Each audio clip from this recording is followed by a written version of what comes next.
Morning to those of us who already joined us. We will be starting just after 11:15 to give folks a chance who were with us earlier to grab their next coffee and get settled, and then we will begin.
All right, good morning. My name is Anthony J. Scerbo. I'm an attorney advisor with the Office of Open Government, and I'd like to welcome you to this Ethics Week training on the introduction to DC FOIA, or the Freedom of Information Act. It looks like folks are still rolling in, but we're going to go ahead and get started since this is being recorded, and we will, and hello to you, and we will proceed along. Slides, as has been indicated this week, will be available at the end of the week, as will the recordings. If you have questions, feel free to place them in the chat. If I don't see them, we'll address them at the end. My colleagues are also monitoring the chat and will bring them to my attention. We're going to cover general FOIA. If you have a very specific FOIA hypothetical or situation that you may be faced with, it may be better if you contact me directly, and we'll give you a way to do that at the end of the presentation. But if you have a general FOIA question or question related to the presentation, we'll be happy to address it during the presentation. So let's go ahead and get started. I'm going to PowerPoint here, and we'll go start here from the beginning. So, as I say, we're going to be talking about FOIA today, which I know is very exciting for everyone. Freedom of Information Act is, sort of a linchpin of our, let's see, my slides do not seem to be advanced. There we go. Okay. So the DC FOIA, or DC Freedom of Information Act, is located within the DC Official Code, Section 2-531 at SEEK, as we lawyers like to say, which means it runs from Section 2-531 to Section 2-540. Do bear in mind there are also regulations located in the DC municipal regulations that do touch upon the district's FOIA, and we'll talk about posting here, and the links are live on these slides, which, as I say, you will have access to. There are additional locations, as I mentioned. They're the DCMR, 1 DCMR section 400 is where the relevant DC regs are for DC FOIA. Each agency may have its own DC FOIA regulations. Additionally, the Mayor's Office of Legal Counsel, or MOLC, posts appeal decisions at the link there. Let's see, someone says that their slides are not advancing. Now that is not good. I do not. Okay, let us go back and let me see why. Yep, it looks like it's a problem across. So let me stop sharing and let me try sharing a different way. Sharing screen instead. Okay, and then let's start from the beginning.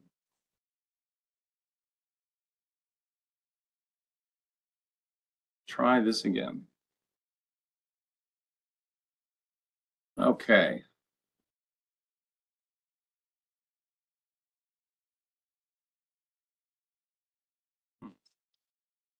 Any chance now can I get a chat message on whether they're advancing? Thank you for the thumbs up, Mr. Davis. All right, so we'll go back through. Here are the relevant code sections. Here are the additional sources for interpretation, DC FOIA regs. You can find them with the different agencies' FOIA regs, the MOLC, and then case law, including federal, as we applied federal in interpretation when the statutory provision in DC FOIA is also in federal FOIA. Although it's not binding, it can be instructive, and the courts may use the same form of interpretation or analysis in coming to a conclusion. This case, DC versus Fraternal Order of Police Metro Police Labor Commission, for example, is particularly instructive, and you can look that case up. Additional sources, Department of Justice guidance. I can't begin to tell you how much federal, DOJ, and to some degree state and local jurisdictional information on FOIA there is at DOJ, and that includes, as you'll see at the bottom, the Office of Government Information Services, or OGIS, under the National Archives. And then additionally, you'll see we have our FOIA advisory opinions posted on open-dc.gov, which is OOG's website, and you'll hear me make multiple references to that. And then, for example, we posted a agency program manual. Yes, the PowerPoint and list will be available afterwards. The Freedom of Information Act, this manual, I believe, is DC Department of Corrections. That's a sample, it's a PDF, just sample purposes to show what an agency's FOIA documentation look like. So let's dive into the meat and potatoes. What are records under DC FOIA? So there are multiple records and how they're treated. Records that have to be available to the public without the need of any FOIA request initially include what are known as the proactive disclosure requirement documents. Those include the following: employee salary, title, and employment dates, contracts and expenditures, budgets, manuals, policies, rules, and opinions, orders, and particularly relevant for my office, meeting minutes of open proceedings of public bodies. Because again, our office monitors and enforces the Open Meetings Act. So again, these have to be proactively posted on a website of an agency or public body without a FOIA request. And this office just recently sent out a reminder to agencies and public bodies, reminding them that they do need to get their proactive disclosure posted, updated, and brought up to speed. So public records from the official code definition include all books, papers, maps, photographs, cards, tapes, recordings, vote data, including all of the relevant submaterial or other documentary materials, regardless, this is key, of physical form or characteristics prepared, owned, used, in the possession of, or retained by a public body.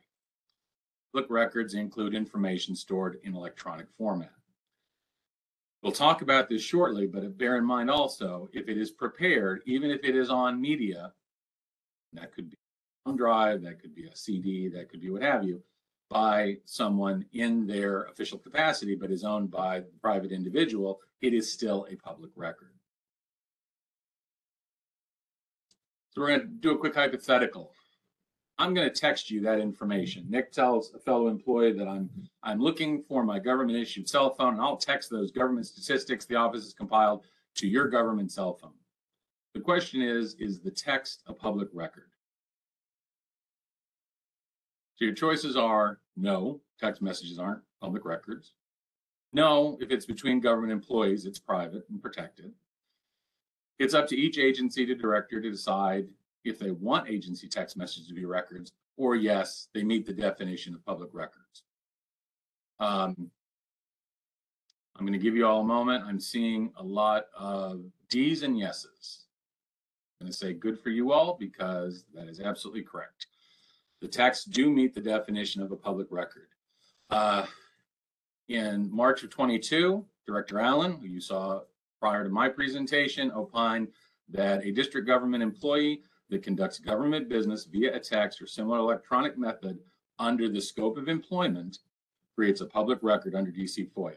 And there's a link and the title of that OOG advisory opinion regarding text messaging, including ephemeral content applications such as WhatsApp that exist for a period of time and then supposedly disappear and go to the ether. So anybody who is familiar with WhatsApp or other ephemeral content applications need to be aware that those records are public records and do have to be maintained and are subject to freedom of information. Our next question: what if we store agency records on a personal server and email account, say at the agency director's home or offsite? Here your choices are fewer. They are still agency records subject to FOIA. They are not maintained by the government and therefore not public records, or they are not government records and lose their character once on the private server or stored somewhere else. I'm watching pretty much uniformly A's scroll across the screen. I'm glad to see that everybody's done their homework, because absolutely A is the correct response. They are public records and they are subject to DC FOIA. They do not lose their character simply by being on a private server or offsite. Let's go back to the definition of public record. The term public record applies where the content is prepared or used by a public body. Means of storage is material. Doesn't matter if it's electronic, paper, photographic paper, etc. Government personnel cannot evade the requirements of either records retention or the DC Freedom of Information Act simply by preparing records on media that they happen to own or is owned by a third party.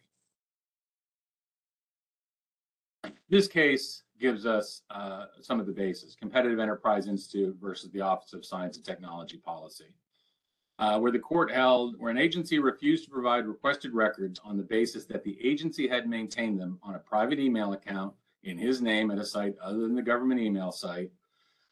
The requester's FOIA compliance action was erroneously dismissed because an agency can't shield those records under FOIA by the expedient of storing them in a private email account. And if the agency had control of what would otherwise be an agency record, then it was still an agency record and still has to be searched or produced. And it was not apparent that the domain where an email account was maintained, controlled the emails therein to the exclusion of the user. So the agency's claim was held to be inconsistent with the purpose of FOIA, which is to serve the citizen's right to be informed about their government.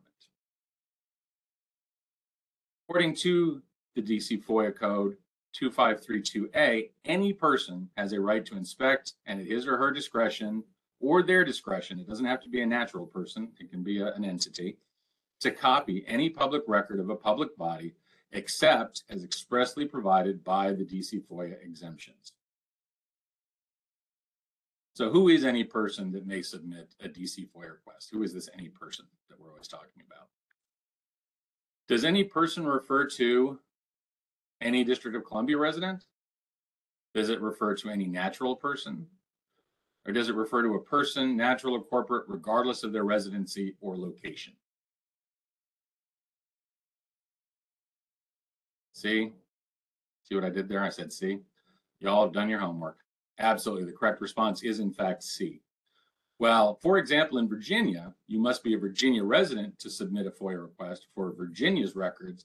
Under DC FOIA, any person, including non-residents and corporate and non-individual entities, may submit, and we must fulfill DC FOIA request.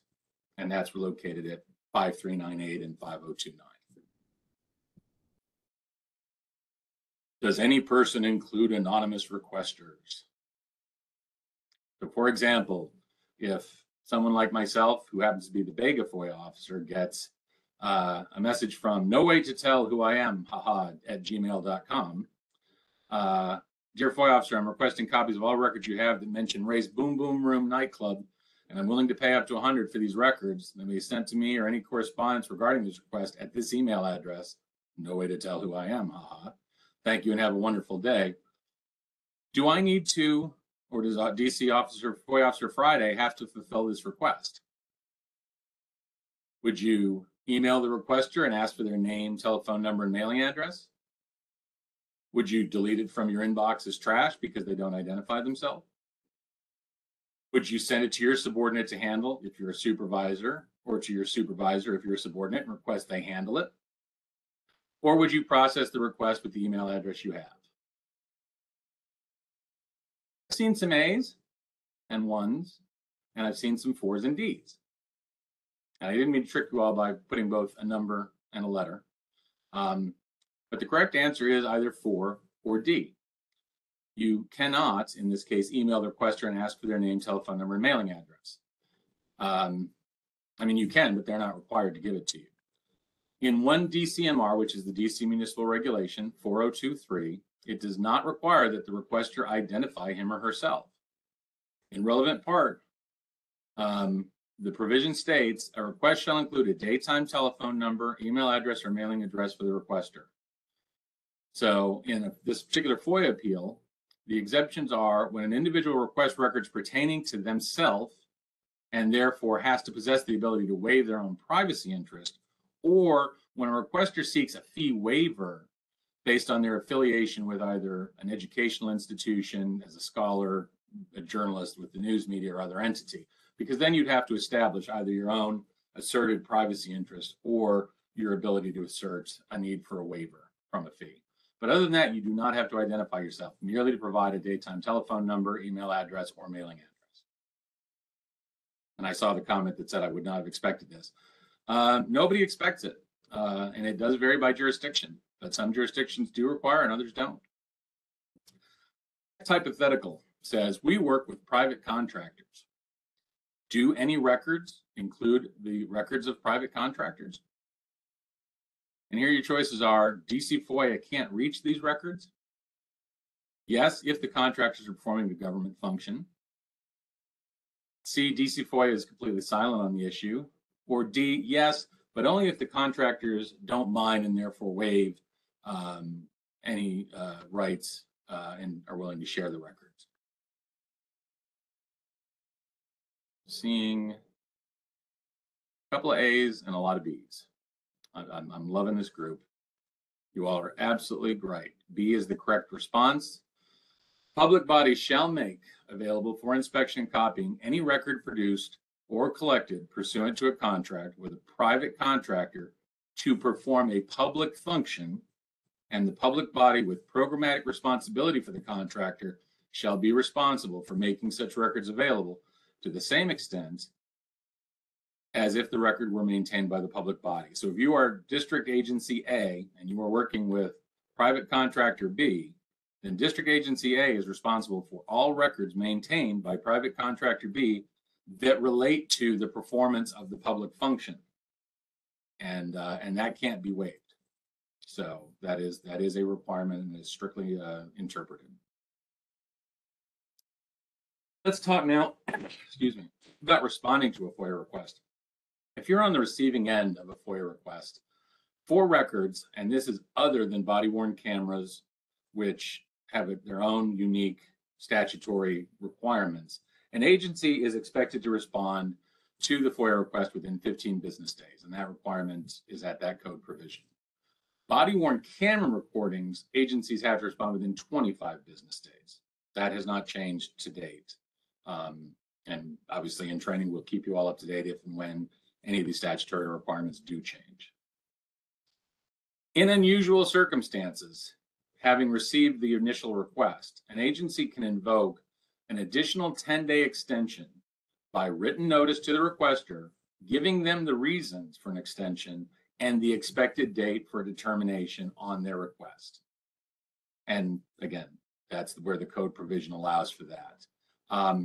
However, just below that in the code, it provides that a failure to timely respond to a FOIA request, either the initial 15 or 25 days, and then after the 10-day extension, if it's invoked, failure to timely respond to the request is deemed a denial. It's a constructive denial, whether you have officially in writing denied or not. So there's a key phrase there, in unusual circumstances for the 10-day extension. You may ask, and rightly so, what are unusual circumstances? So let's talk about that in hypothetical. So our FOIA officer Friday believes the request for the review of 20 emails. All right, people are on it today. Given other non-FOIA responsibilities and the FOIA assistant being on leave, to be unusual circumstance, and invokes the extension. It sounds unusual, and I think it's okay. B, DC FOIA states what are unusual circumstances, or C, DC FOIA does not provide guidance on the issue, and each agency's guidelines make that determination. Sorry, my Teams has decided to hijack my screen, and I'm going to close it. And I see a lot of B's, and you all are absolutely correct. Sorry. Yes, B is correct. DC FOIA states what are unusual circumstances. So according to the statute, there are three things. Well, two, and then about body-worn cameras. Unusual circumstances are the need to search for, collect, and appropriately examine a voluminous amount of separate and distinct records that come from a single request, and the need for consultation, which needs to be conducted with all practicable speed with one or another or other public bodies having a substantial interest in the determination of the request, or among two or more components of the same public body having substantial subject matter interest. So if, for example, you get one FOIA request that is requesting 15,000 emails, and you have to search for, collect, and appropriately examine those and do redaction analysis, exemption analysis, etc. And additionally, the matters touched upon in that has a requirement where you have to consult with both internal stakeholders within your public body and possibly other agencies. That would meet the requirement of an unusual circumstance. In the case of agencies who have body-worn camera recordings, the inability to get a vendor that's able to perform the redactions on the videos within the 25-day period of this section qualifies as an unusual circumstance. Let's talk about kumbaya and communication resulting in cooperation. I was just with other members of the staff and our director at a open government forum recently, and a senior government official was talking about the fact that, you know, they're deeply offended and bothered when someone makes a FOIA request without first having made the request directly and just openly, without insisting on putting it in the form of a FOIA request. Communication and cooperation are always what we recommend with all processes. And the courts have generally taken the same attitude, both prior to and during a FOIA process. In a 2016 decision, the court stated, the FOIA request and the district entity receiving request are not or should not be in an inherently adversarial relationship. Litigation, though it's authorized as an enforcement mechanism, is not meant to be the inevitable path. Each case presented has its own discrete issues, but the constant is an apparent inability or unwillingness by both parties to communicate effectively and to achieve the objectives that are in FOIA. And both parties seem to forget what FOIA is all about. And we encounter this time and again. Fortunately, yes, there is hostility. Yes, there is misunderstanding, but cooperation and communication are the keys to successfully seeing that FOIA is followed within the district and that everybody legally gets what they're entitled to. And by the same token, that privacy, exemptions, privileges, et cetera, are protected.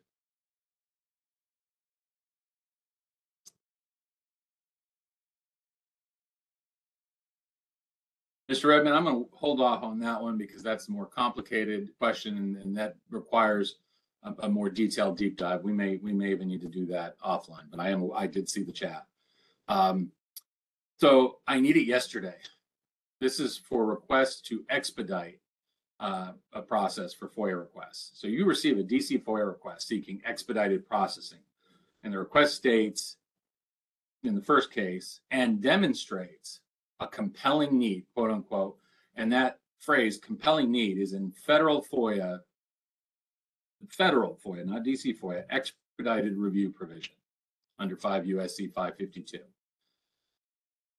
So you get that request and you can either ignore the request completely, you can process the request under normal DC FOIA timeframes and explain there is no expedited review under district law, or you can expedite the request and respond to the requester prior to the 15 calendar day period and, you know, any lawful extension.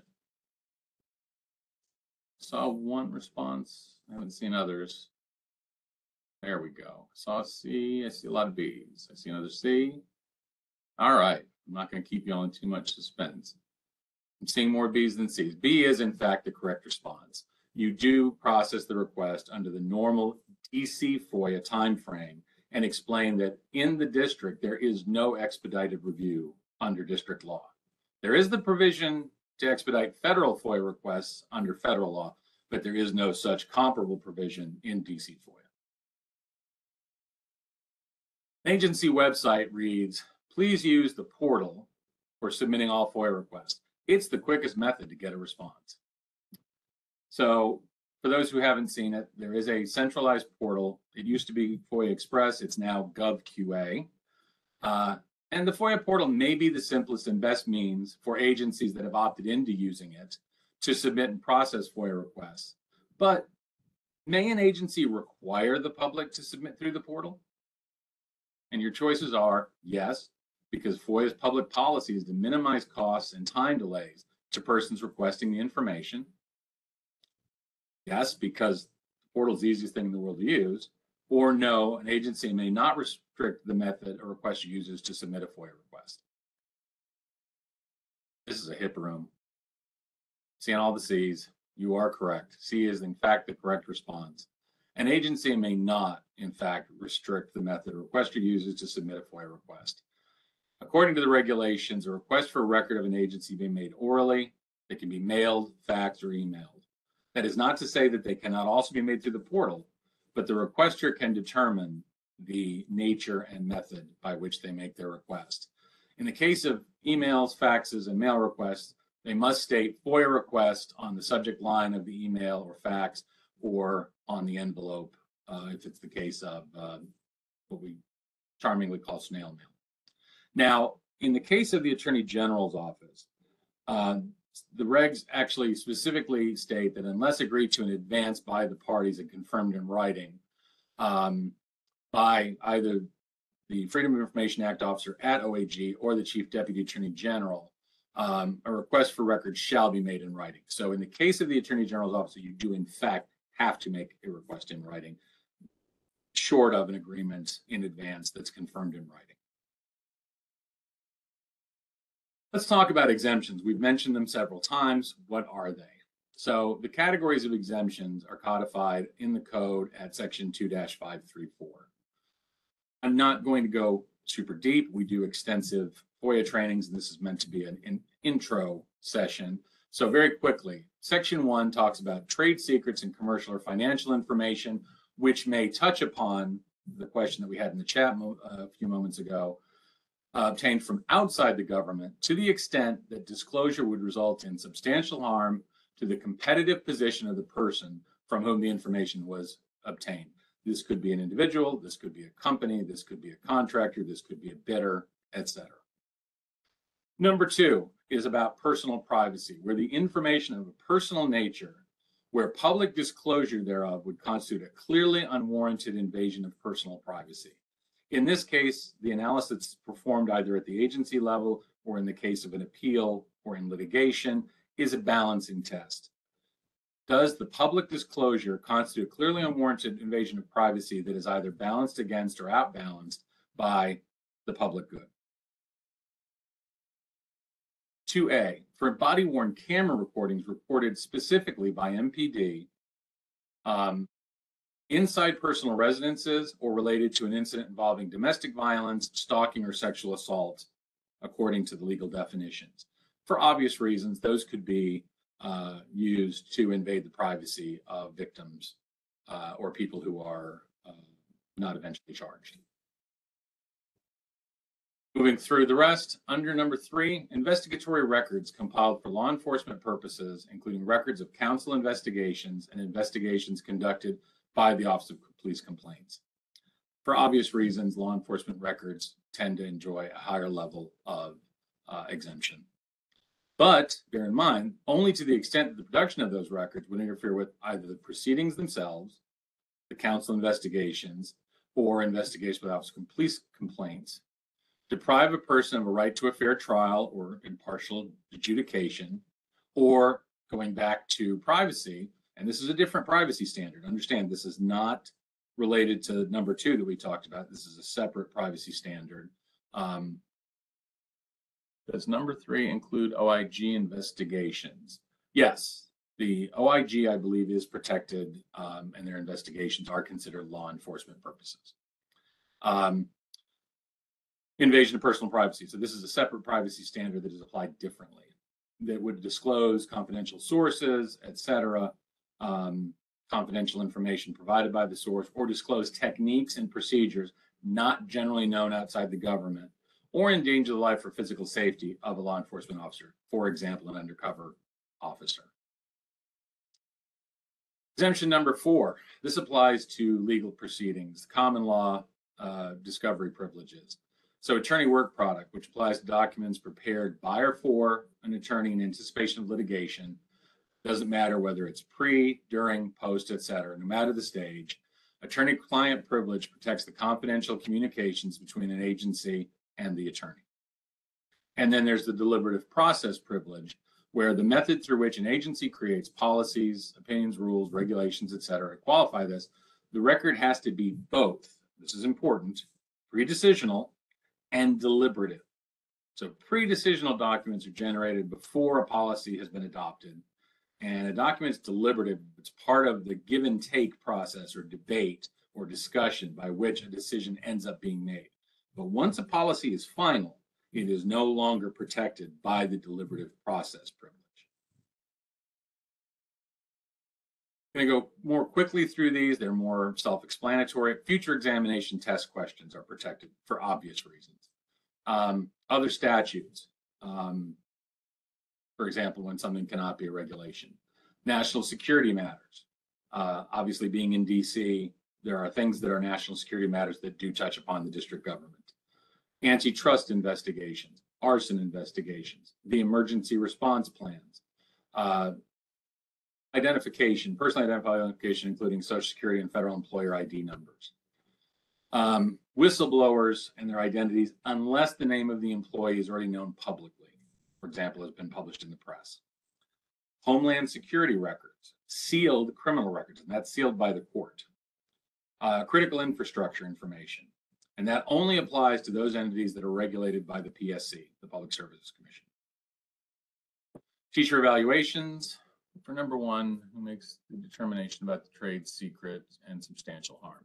Agency or second party? Well, the FOIA officer makes the determination in the case of the request and issues the determination. And then if the requester doesn't agree, they make an appeal to the MOLC, or if they choose not to go that route, they seek judicial review in superior court. And then it's adjudicated through those channels. But ultimately, the initial analysis of exemption is applied by the FOIA officer in response to the request. Teacher evaluations, certain information of private vehicles for hire, which I believe now does include both cabs and additionally possibly rideshare vehicles.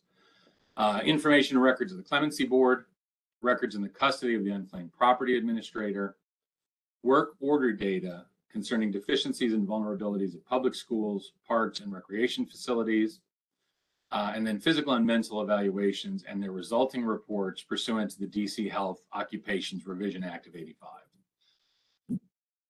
Numerous of these in order are more recent exemptions that have been added to the DC FOIA. So when you have a situation where your FOIA requester, they seem to want this, or maybe they want that, but it's unclear to me, so maybe I should A, contact the requester and seek clarity, B, put the request on hold until the requester inquires about the request, or C, put the request on hold, immediately contact the requester and seek clarity, inform the requester of the status, and then document attempts to reach the requester. I'll give you all a moment.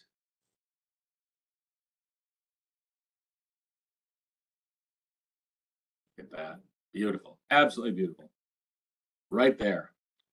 Immediately stop in the name of love, put the request on hold, immediately contact the requester and seek clarity, inform the requester of the status of their request in your search, and document attempts to reach the requester if you are unable to do so. I'm going to take a brief pause here because I need, as we all know, we're in training, and when you're training, you need electrolytes.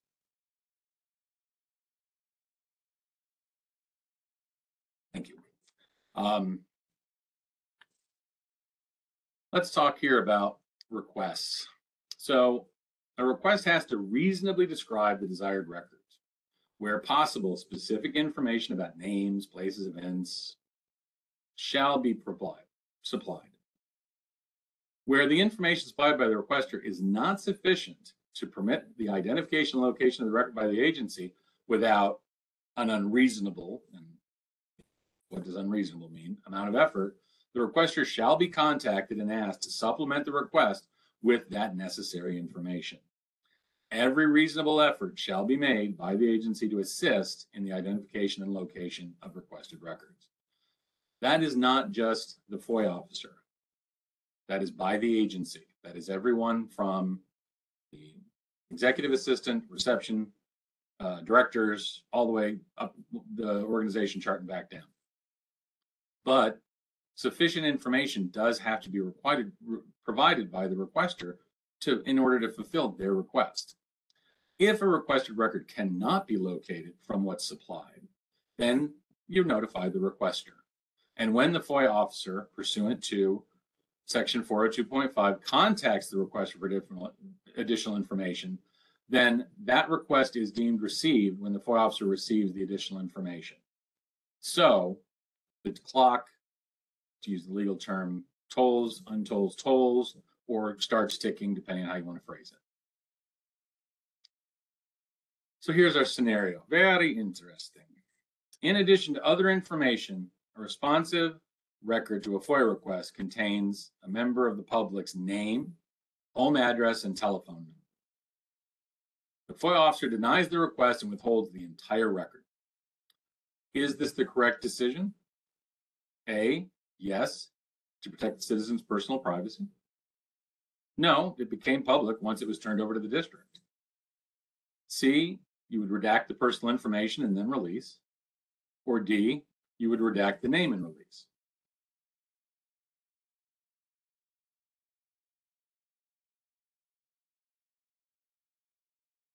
Yep, seeing it, loving it. Here we go. C is the correct answer. According to the redaction rule under the code at 534B, it allows for the release of records by concealing the exempt portions from public view. Justification for the deletion has to be explained fully in writing, and the extent of the deletion has to be indicated on the record, which is made available or published, unless including that indication would harm an interest protected by an exemption under which the deletion is made. So if including that indication would give away one of the things under the 21 exemptions that we discussed, yeah, then you wouldn't. Otherwise, you would show the blacked out or redacted place, you would indicate where the exemption was in the statute, and you would indicate the requirement. If technically feasible, the extent of the deletion and the specific exemption shall be indicated at the place in the record where the deletion was made. Now, there's software that will do this. You can do it in Word. You can do it using comment function in Microsoft Word, etc. There are a number of ways to skin the cat. Contact us offline if you're having difficulties. So a requester says, I want the information in an Excel spreadsheet.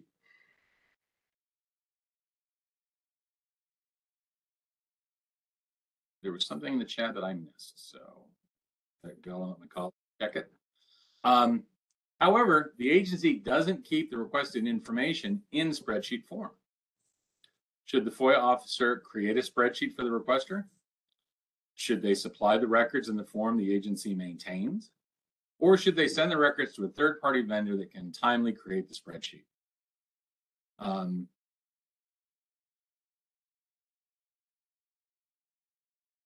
Seeing a lot of B's. Okay, that's great, because that is correct. B is the correct response. FOIA does not require an agency to create documents or opinions in response to an individual's request for information or to obtain records from another agency. Nor does an agency have to respond to questions disguised as a FOIA request. That's what's known in the business as phishing expeditions. And according to Dugan versus DOJ, you are not required to do either of those things. This statement essentially comes from Dugan. Where the information is in the form that it is, that's the requirement, and you do not have to basically provide answers to questions that are disguised by providing by dealing with or responding to a FOIA request that essentially create answers to questions that are thinly disguised. Uh-oh, gone, up in smoke. Last Thursday, a few records contained solely on a director's external hard drive were destroyed by a small office fire, causing the hard drive to explode. The next day, the FOIA officer Friday receives a FOIA submission requesting copies of some of the destroyed documents. What are we going to do? We should, A, ask the director if they are able to recreate the documents. B, wait until DC Fire and EMS complete their report regarding the cause of the fire. Bear in mind, Fire and EMS say it will take 6 months to complete the report. Or C, immediately notify the requester that the documents were destroyed and no longer exist.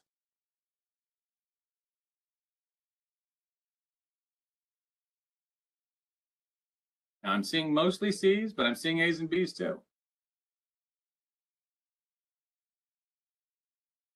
And in this case, C is the correct response.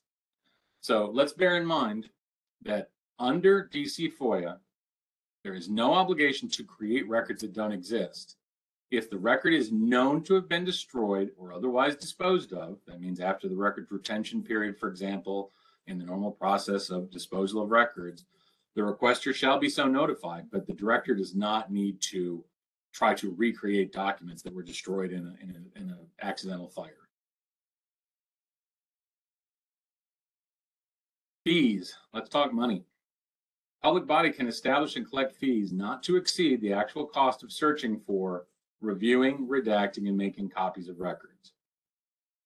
So again, the fees cannot exceed those costs. The documents can be furnished without charge or at a reduced charge where that body determines that a waiver or reduction of the fees is in the public interest, because furnishing the information can be considered as primarily benefiting the general public. And that's located within the code as well. So for example, for a commercial organization, you would charge for search, duplication, and review. In the case of an educational, non-commercial scientific research or media organization, you would charge for duplication. And if it's not under one of those two categories, then you would charge for search and duplication.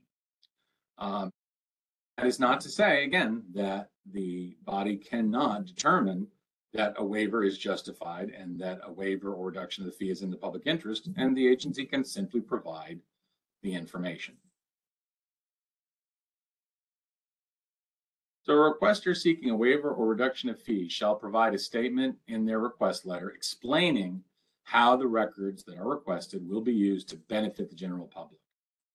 So if you want, as a requester, to get a fee reduction or a fee waiver, you need to explain how that's in the public's interest. Additionally, an agency can require advance payment in the following circumstances: when the request will exceed $250, or when the requester has previously failed to pay. And all fees that are paid are made payable to the DC General Fund. That is without exception. Denials. This is where, for one reason or another, you have determined that the request has to be denied. And the specific reasons for the denial, including citations to the exemptions, have to be relied on as the authority for the denial. The names of the public official or employees responsible for the decision. In my case, for example, if a request came to BEGA, I am the FOIA officer. And notification of the requester of their administrative or judicial right to appeal. Say you find no responsive records, then you would say, dear requester, you requested the following. I conducted the search and it is my determination that there are no such responsive records exist. You have rights administratively and judicially to appeal under DC Official Code 2-537. In the case of an appeal, a requester who receives the denial and an agency does fail to, either supply the record within the statutory time frame or gets the denial letter, can either file an administrative appeal with the MOLC, that's the mayor's office, or they can institute proceedings in DC Superior Court. Or after receiving a decision from the MOLC, they can then take that and appeal it at DC Superior. As far as appeals go, the appeal has 5 days. So excluding Saturdays, Sundays, and holidays of the receipt of an administrative FOIA appeal, because when the requester files an appeal, they are required to copy the agency that they filed the request with of the appeal. The agency has to file a response within 5 days of notification. They can request additional time to file a response by filing a written or emailed request with a copy to the requester within those 5 days. But failure to respond to an administrative appeal during that period or an extension granted constitutes a waiver of its right to respond to the appeal at all. Annual reporting requirements. So on or before February 1st of each year, the mayor requests from each public body and submits to the council a report covering the public record disclosure activities of each public body and agency during the preceding fiscal. That is true of every agency, including my own.